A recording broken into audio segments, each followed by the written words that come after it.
You ever get that feeling like you're running on a financial treadmill? You're working harder, but you just can't seem to get ahead. Well, today we're going to dive into a concept the source material calls the 1971 trap. And it's all about a single moment in time that completely changed the rules of money. And it might just explain that treadmill feeling perfectly.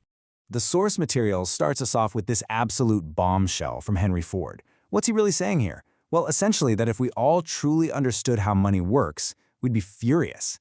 It's a pretty wild claim, right? It suggests there's something fundamental about our financial world that's, well, kind of hidden in plain sight. And that hidden truth, it connects directly to something I think we've all felt. You get a raise, the number on your paycheck goes up, but when you go to the store, it feels like you're actually going backwards. According to the source, that's not just in your head. It's a feature of the system, not a bug. So where does the answer to this puzzle lie? Why does our money seem to just evaporate?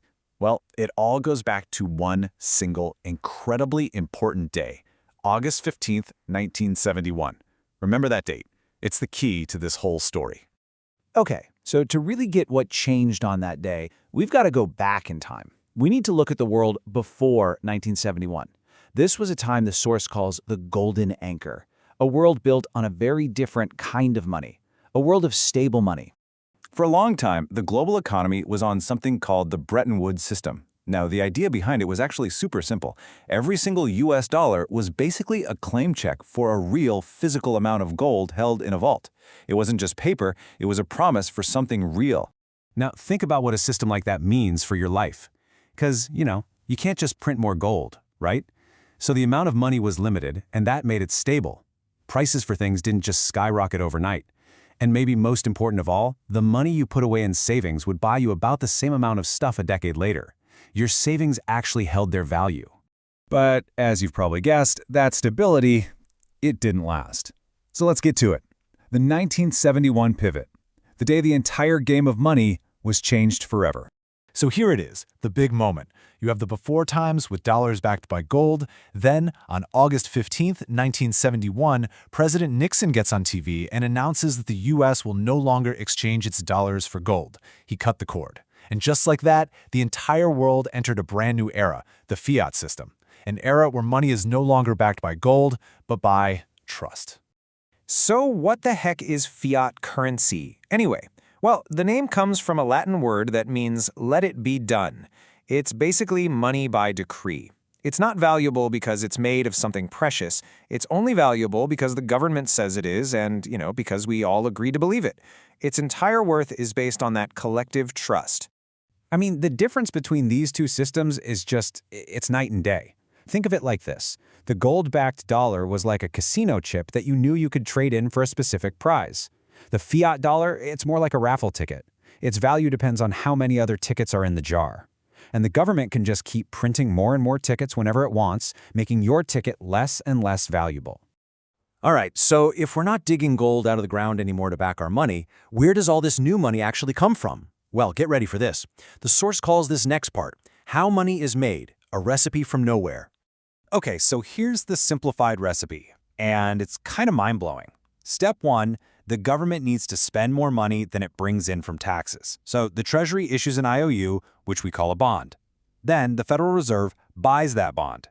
But here's the kicker. The money the Fed uses to buy it, it doesn't exist. They literally just create it out of thin air by writing a check. And hey, before you dismiss this as some wild conspiracy theory, it's not. The source points out that the Boston Federal Reserve itself said in one of their publications, and I'm quoting here, they are literally inventing money.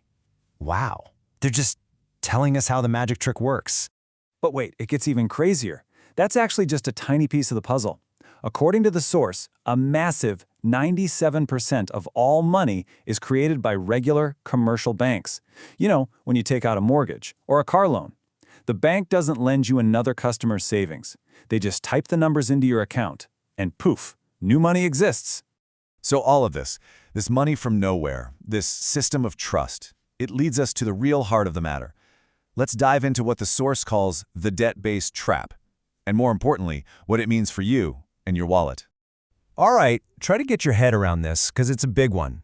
In our system, debt is money. Almost every single dollar in existence was created at the exact moment someone took out a loan.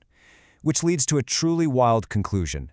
If everyone, I mean everyone, paid off all their debts tomorrow, all the mortgages, all the car loans, all the credit cards, there'd be basically no money left. The system requires more and more debt all the time just to keep going. So what happens when you're constantly creating new money to feed this need for debt? Well, the value of the money that's already in your bank account, in your pocket, goes down. We all know this is inflation, but the source calls it something much more direct, a hidden tax. A tax you pay every single day without ever seeing it on a bill. And here's where you can really see the effect of this. This is the rubber meeting the road. Since 1971, worker productivity has gone through the roof. We are creating way more value per hour than ever before. But our paychecks, in real terms, after you account for inflation, they've barely moved. It's like right around that year, 1971, the deal was broken. The promise that if you work harder, you'll get ahead, it just kind of stopped being true. I mean, just look at it this way. Back in 1950, you could buy an average house for $7,000. A new car was $2,000. Now, fast forward to today, and those prices are just astronomical. And let's be honest, a house today isn't 50 times better than it was then. It's the dollar in your pocket that's gotten weaker, a lot weaker. Okay, so that's the trap. The really big question is there a way out? Well, the source material wraps up by pointing toward a path forward, and it all starts with what it calls investing in understanding. And just to be crystal clear about how much power we're talking about here, the source brings up Nobel Prize-winning economist Milton Friedman. He basically said that central banks can start or stop depressions just by turning the money spigot on or off. That is a staggering amount of power in the hands of a very small number of people. So, what are people doing about this? Well, the source notes that some are starting to look for alternatives. They're going back to old-school assets like gold and silver, or they're exploring totally new things like cryptocurrencies. But look, the main point here isn't to tell you what to choose, it's to know that you have options.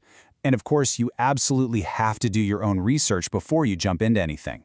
But at the end of the day, the source argues that it's not really about gold versus stocks or anything else. The single most important investment you can possibly make is in your own knowledge. Understanding the rules of the game you're playing. That is the real key to navigating it. So, we'll leave you with this one final question to chew on. Our entire modern monetary system is built on a single fragile foundation, trust. So, what happens if that trust ever runs out?